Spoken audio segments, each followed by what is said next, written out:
Ito ang bagong-bagong update sa Honda Brio. Dahil ito na ang 2024 Honda Brio RS. Top of the line pa tong RS na to at may black roof ka pa. Black top kung tawagin ni Honda.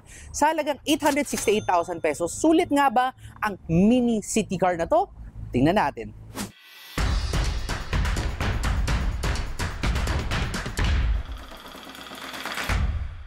Simulan muna natin sa kulay. Bagong kulay ito para kay Honda Brio, di ba? This is the electric lime metallic at bagay na bagay talaga siya para sa 80s theme, pati na rin dito sa theme ng Pasko. Ang ganda niya, very neon siya.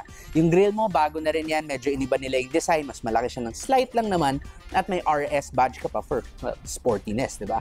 Ilaw mo, LED headlamps, LED daytime running lights or DRLs, pati na rin LED yung mga fog lights mo sa baba. Sa tabi, 15 inches pa rin ang mga rims mo and honestly, hindi naman ganun ka iba yung itsura na dun sa previous na Honda Brio, but again, this is just a minor update naman. Yan, tinawag natin na Brio RS Black Top to kasi syempre, yung roof mo, yung bubong mo, black nga yan. At meron ka na rin black dito sa mga side mirrors mo. Tuwang-tuwa talaga ako dahil bagay na bagay yung contrast ng electric lime metallic dito sa itim. Kahit na 2024 na Honda Brio na to, sa harap naka-disc brakes ka, pero sa likod, well, drum brakes pa rin. Budget car nga naman, di ba? Pero okay lang yan dahil meron ka namang side skirts na maganda rin tingnan, very sporty pa. Sa likod, meron kang spoiler effect, may third brake light pa. Unfortunately, yung black roof effect, hindi umaabot yan. Kasi nga, spoiler na yan eh, hindi na yan parte ng bubong. Ito ang gustong-gusto ko sa mga hatchback na wala sa mga sedan. Yung rear wiper, ang laking tulong yan. Lalo na dahil walang reverse camera ang Honda Brio na to. Pero at least, meron kang reverse sensors. Ngayon, itong tailgate, huwag mo na i-expect na power yan, magaan naman. At dito ang space mo, hindi siya ganun kalakihan dahil hindi rin naman ganun kalaki itong coaching to, di ba? But just in case wala kang third, fourth, and fifth passenger at kailangan mo maglagay ng mga maleta, madali lang solusyonan yan. Fold down itong rear seats, tutulak mo lang ng ganun. Para sa makina naman, ang meron ka dito, 1.2 liter, 4-cylinder gasoline engine, naturally aspirated, meaning walang turbo ito. 90 horsepower, 110 Newton meters of torque, mated to a CVT o continuously variable transmission. Pag i-compare mo to dun sa number 1 na kalaban niya, ang Toyota Wigo, you have 1 additional cylinder dahil 3-cylinder lang yung sa Wigo and you have a lot more power percentage-wise, di ba? 20 plus horsepower more.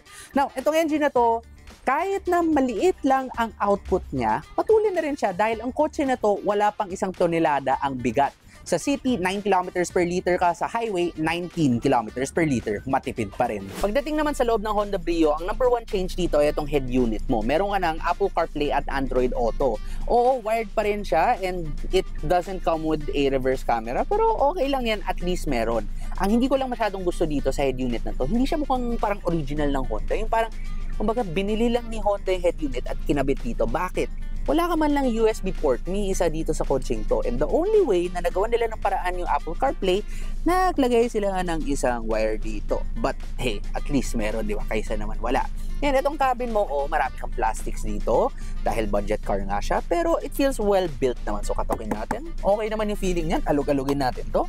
Hindi naman mukhang magkakrak yung plastic. So okay siya. Yung manibela mo rin, solid yung pakiramdam niyan. Also, speaking of nung manibela mo, dito sa tabi, meron ka rin controls para sa audio mo. So nakalink na yan dyan sa head unit. Instrument cluster mo, madali basahin. Ang lalaki ng mga gauges. Tapos, ang shifter mo, regular shifter lang yan with an S and an L mode. Ngayon, isang gustong-gusto ko dito sa Brio ay ang dami ng storage spaces mo. So, kunin natin cellphone ko. Dito sa tabi, meron. Dito sa baba, may isa pa dyan, malaki. Dito rin sa left side ko, may isa pang lalagyan ng cellphone. Dito sa gitna, may malaki, may dalawang cup holder. At pag tingnan mo naman doon, sa tabi, sa passenger side door, may dalawa ka pang spaces doon, plus isang malaki sa baba. Ngayon, itong kotse nga pala, may 4 speakers, pati na rin 2 tweeters, and can I honestly just say that it's one of the best na na-try ko in this price range? In fact, mas maganda pa speakers nito compared sa Toyota Camry. Weird, di ba? Ang galing, no? For 868,000 pesos. Anyway, speakers aside, yung upuan mo, very comfortable siya. Kahit na budget car siya, maganda yung thigh support niya. Tininive ko to ng halos 2 oras yung isang araw. Hindi ako nangalay. And pag kinumpare mo rin siya to the likes of the Toyota Wigo, for example, it feels much more premium.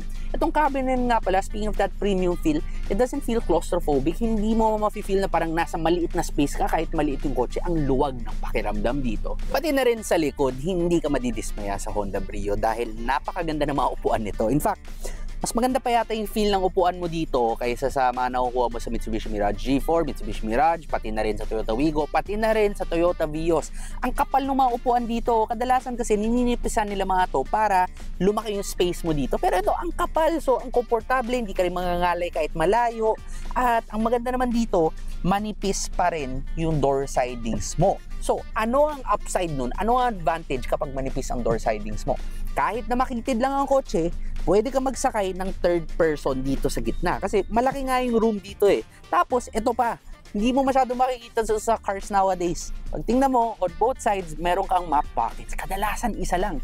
Tamang-tama ang ginawa ni Honda dito. So drive na natin ngayon ang Honda Brio RS at magugulat ka dito dahil kadalasan kapag maliliit ang mga kotse na maikli ang wheelbase, hindi sila ganun kakomportable. At ang rason dyan ay kung umabot ka sa isang lubak, hindi pa nagsistabilize yung harap ng kotse mo, tumama na sa lubak yung mga gulong mo sa likod. Pero dito sa Brio RS, napaka-komportable niya talaga. Hindi siya matagtag, hindi rin matigas yung suspension. In fact, kahit na sporty ang kotseng to at RS pa to, hindi talaga siya masakit i-drive.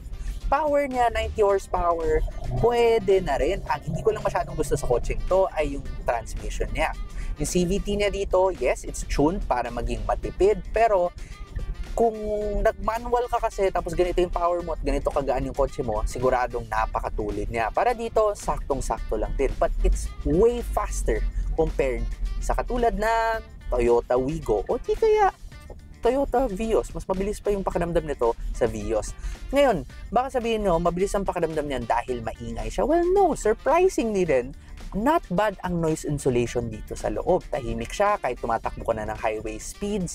O mas hindi siya ganun katahimik compared sa mga mas mamahaling kotse, di ba? Pero para sa class na to, definitely not bad na yan. Yung steering mo rin dito, napakagaan niya. Medyo kulang lang sa feedback for that full sporty effect. Pero dahil yan sa electric power steering system na hindi na kasi ito yung lumang hydraulic system.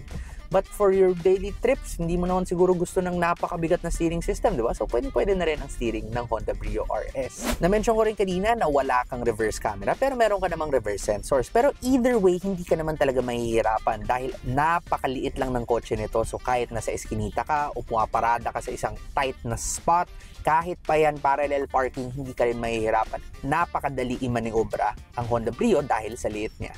So, when it comes to driving performance talaga, sabi nga nila, di ba, size doesn't matter. At kahit na maliit ang Honda Brio, matutuwa ka pa rin sa performance niya. So, sagutin na natin ang tanong, sulit nga ba ang bagong 2024 Honda Brio RS 1.2 with a black top sa halagang 868,000 pesos? Well, honestly, sa presyong ito, may makukuha ka ng mas malaki at mas premium na kotse. So, sulit nga ba per se?